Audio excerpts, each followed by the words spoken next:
कि कुछ क्वेश्चन करते हैं जो मुझे लगते हैं अच्छे हैं, है ना। तो बेटा यहाँ से भी एक 2 नंबर का क्वेश्चन पेपर में आता ही आता है जो मैं क्वेश्चन करने वाला हूँ। तो यानी कि पहला वाला जो क्वेश्चन है एक इम्पोर्टेंट क्वेश्चन बन जाता है, वैल्यू रखने वाला क्वेश्चन, वैल्यू रख के सॉल्व करने वाला एक पक्का आना है ना। तो 2tan स्क्वायर 45, 2tan स्क्वायर 45, ये बेटा फर्स्ट का सेकंड नंबर क्वेश्चन है।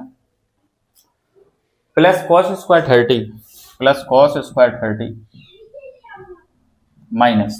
माइनस है साइन स्क्वायर 60, साइन स्क्वायर 60, ठीक है। अगर आपको खटाखट वैल्यू याद है, tan 45 स्क्वायर लगाया तो 1 होता है, 1 का square, plus cos square 30, sine 60 का उल्टा कॉस 30 होता है, तो साइन 30 1/2, साइन 60 √3/2, तो कॉस 30 √3/2 का whole square, minus sine square 60, ये भी क्या हो जाएगा √3/2 का होल स्क्वायर, और ये पूरी वैल्यू खत्म हो गई। 2 × 1 इक्वल टू आंसर क्या आ जाएगा बेटा 2 आ जाएगा। पहले दूसरे नंबर क्वेश्चन का आंसर। किसी को कोई दिक्कत हो तो बोलो, है ना भाई। एक स्टेप अगर आप चाहो तो इस लाइन का और बढ़ा सकते हो, कैसे 2 प्लस √3 का स्क्वायर 3/4 माइनस 3/4, ऐसे हो जाएगा। फिर भी वो कटेंगे, फिर भी वो कट होंगे, क्योंकि एक प्लस का है और एक माइनस का है, तो 0 और यहाँ से क्या बचेगा 2 बचेगा। क्लियर है, चलें आगे। क्वेश्चन नंबर 4 की तरफ चलते हैं। किसी को कोई समस्या नहीं होनी चाहिए मेरे अकॉर्डिंग। हो रही है तो होने दो, हो रही है तो आप कमेंट करिए, पूछिए, है ना। फर्स्ट का 4th क्या है, sine 30 plus tan 45, sine 30 plus tan 45, है ना, minus cosec 60, minus cosec 60 upon sec 30 plus cos 60, sec 30 plus cos 60 plus cot 45 plus cot 45 plus cot 45, है ना। चलो भाई, तो अब इसमें वैल्यू पुट करना है और अपना आंसर लेना है। ये वेरी इजी एक्सरसाइज है, आपको सिर्फ टेबल अगर याद है तो साइन 30 क्या है बेटा 1/2 प्लस tan 45 1 होता है, कॉसेक 60, कॉसेक 60 ध्यान रखें, साइन 60 का उल्टा कॉसेक 60, साइन 60 √3/2, कॉसेक 60 2/√3, भाई साहब, ठीक है ना। सेक 30, सेक 30 कॉस 30 का उल्टा, कॉस 30 क्या होता है √3/2, तो सेक 30 क्या होगा 2/√3 प्लस कॉस 60 बेटा 1/2 होता है, और कॉट 45 1 होता है। यहां तक किसी भी बालक को कोई समस्या हो तो वो बता सकता है ना। अब आगे अपन सॉल्व करते हैं इसको। तो बेटा यहाँ पे ऊपर वाला, यहाँ पे एक फ्रैक्शन है और नीचे डिनोमिनेटर में भी एक फ्रैक्शन है, तो हम पहले ऊपर कर रहे हैं। ऊपर हमने जो एलसीएम लिया वो कितना आया 2√3, 2√3। इसको सॉल्व करेंगे तो 2 से 2 गया, √3 आ गया, प्लस आ गया, अच्छी बात। इधर पे बेटा 1 है नीचे, तो ये पूरा का पूरा 2√3 आ जाएगा, माइनस √3 से √3 गया तो 2 2 4 आ गया, कोई दिक्कत नहीं होनी चाहिए। अपॉन अब बेटा नीचे वाला करते हैं, तो नीचे वाला करते हैं, लाइन खींच लेंगे। नीचे वाला भी एलसीएम आएगा 2√3।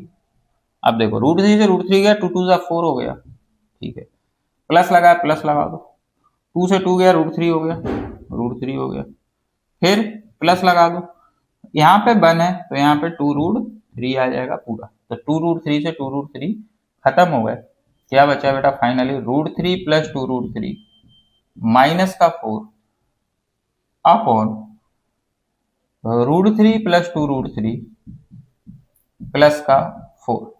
यहां तक किसी भी बालक को कोई दिक्कत हो तो वो बोल दे, कमेंट कर ले, है ना, समझ रहे हो।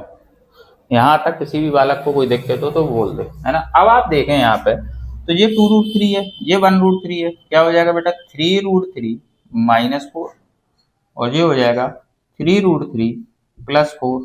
यहां तक किसी को कोई समस्या नहीं होनी चाहिए। अब बेटा कभी भी रूट अगर डिनोमिनेटर में आपको दिख जाए तो तुरंत रेशनलाइजेशन कर दिया करो। क्या कर दोगे? रेशनलाइजेशन। अब हम इस पार्ट का रेशनलाइजेशन करेंगे, ये आपको उसी के आगे से बढ़ाना है। तो -4 अपॉन 3√3 + 4 क्रॉस करेंगे, डिनोमिनेटर के कंजुगेट का मल्टीप्लाई और डिवाइड, तो क्या हो जाएगा 3√3 -4, यानी कि अपोजिट करना है, प्लस है तो माइनस से कर देना, तो 3√3 -4। ठीक है, क्या हो जाएगा a और a दोनों का क्या गुणा कर दो, तो 3√3 -4 3√3 -4 अपॉन 3√3 + 4 3√3 -4, यानी कि बेटा ये हो गया a + b और a - b, यानी कि 3√3 का होल स्क्वायर -4 का होल स्क्वायर। किसी को कोई समस्या नहीं होनी चाहिए। ये बेटा बिल्कुल सेम है, तो यहाँ पे क्या लग जाएगा, a - b का होल स्क्वायर लग जाएगा, है ना। अगर आप चाहें तो यहाँ पे होल स्क्वायर से इसको सॉल्व कर सकते हैं। तो अगर मैं इसको बोलूं तो ये मैं ऐसे लिख सकता हूँ इसको, 3√3 -4 का होल स्क्वायर अपॉन, ये हो जाएगा 3 3 जा 9 9 3 जा 27 -4 4 जा 16। यहाँ पे देखें a - b का होल स्क्वायर, यानी कि ये हो जाएगा 3√3 का होल स्क्वायर + 4 का स्क्वायर और माइनस का 2 इंटू और इंटू 4 अपॉन, ये आया आपका 11। ठीक है, 11 आ गया। 3√3 का होल स्क्वायर कितना होता है, तो बेटा 9 है ना, 9 और 3 जा 27 + 16 माइनस 4 2 जा 8 8 3 जा 24√3, ये आ गया आपका 11, और ये कितना आ गया 613 और 2 1 3 4 43 - 24√3 अपॉन 11, 43 - 24√3 अपॉन 11, ये आपका आंसर आ गया है। ठीक है, कोई समस्या किसी बालक को, है ना, अच्छी बात है, आगे चलते हैं, है ना। तो ये बेटा वैल्यू रखना है और क्वेश्चन बनाना है ना। वैल्यू अगर आप करेक्ट रखते हैं तो आपके क्वेश्चन के आंसर आने कोई बड़ी बात नहीं है। जैसे एक्सरसाइज को सॉल्व करना मजाक है ना, इस एक्सरसाइज को सॉल्व करना जिसको टेबल आ रही है उसके लिए तो मजाक ही है, बात समझ रहे। चलो आगे, अब हम बेटा यहाँ पे अगला क्वेश्चन, अब ये सारे वैल्यू वाले क्वेश्चन है, आप लोग खुद करेंगे, है ना। दूसरा क्वेश्चन है चूज द करेक्ट ऑप्शन, है ना। तो ये वाला क्वेश्चन भी आप लोग खुद करेंगे, वैल्यू रखनी है, आंसर आ जाएंगे, है ना। अगर कोई दिक्कत हो तो आप बोल सकते हैं, मैं अलग से वीडियो उन क्वेश्चंस पे बना दूंगा, कोई समस्या नहीं है। आगे देखें, है ना। अगला क्वेश्चन, यहाँ पे एक क्वेश्चन है, बहुत बढ़िया क्वेश्चन है, बहुत फर्स्ट क्लास क्वेश्चन है, इंपॉर्टेंट है, 2026 में देखने को भी मिल सकता है ना। इफ 10a + b बोल रहा है, if 10a + b 10a + b √3 है, अगर 10a + b √3 है and 10a - b 10a - b 1/√3 है। क्या बोल रहा है, 10a - b 1/√3 है, और जो a + b है वो 0 डिग्री से बड़ा है, 90 डिग्री के इक्वल है लेकिन 90 डिग्री से छोटा है, यानी कि a बड़ा है b से, फाइंड a एंड b, है ना, फाइंड a एंड b। बहुत ही इजी क्वेश्चन है, कोई दिक्कत नहीं है ना। अब देखो करना कैसे, करना है इसको ऐसे है कि 10a + b, अब आपको ये पता होना चाहिए ये √3 10 में किसकी वैल्यू होती है, तो बेटा 10 60 की होती है। किसकी होती है, 10 60 की होती है, नहीं समझे। तो यहां से 10 से 10 क्रॉस हो जाएगा, क्या बचेगा बेटा, a + b = 60 डिग्री, ये बन गई इक्वेशन नंबर 10। समझ रहे हो। खेल रहे हो कि नहीं? खेलो, दूसरे से खेलते हैं। तो टेन ए माइनस बी इक्वल, अब टेन में 1/√3 क्या होता है? टेन 30। तो बेटा ये क्या हो जाएगी? a minus B equal to 30 degree. Question number equation number second. अब ये क्या है?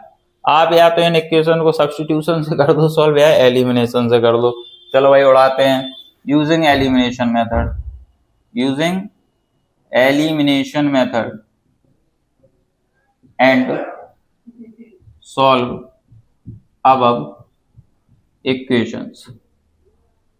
ठीक है बेटे, चलो पहली इक्वेशन लिखते हैं a plus B equal to 60 degree. दूसरी इक्वेशन लिखते हैं a minus B equal to 30 degree. कुछ नहीं करना है, बी से भी वैसे ही निपट गए। क्या हो जाएगा? 2a equal to 90 degree, a equal to 45 degree. एक आंसर आ गया। दूसरा आंसर लेने के लिए आपको इस वैल्यू को उठा के किसी भी एक इक्वेशन में रख देना है। तो पुटिंग, क्या करोगे? पुट करा दो वैल्यू। क्या करेंगे? Putting a plus B a equal to 45 in equation first, पहली में रख दो। तो a plus B equal 60 degree, a का वैल्यू 45 है, plus b equal to 60 degree, b equal to आ जाएगा बेटा 15 डिग्री। तो a और b की वैल्यू आपसे पूछी जा रही थी और आ जाएंगी। और ये बेटा 3 नंबर तक का क्वेश्चन आपको पेपर में देखने को मिल सकता है ना? मतलब यही आ सकता है, कुछ वैल्यू चेंज हो सकती हैं, लेकिन आना तो चाहिए, है ना? चले आगे देखेंगे बेटा। इसमें भी ट्रू फॉल्स है, ये आप लोग खुद से करना। और ये इंपॉर्टेंट ट्रू फॉल्स और MCQs यहाँ पे दिए गए हैं, इनको सॉल्व करना, है ना? थैंक यू, मिलते हैं नेक्स्ट वीडियो में।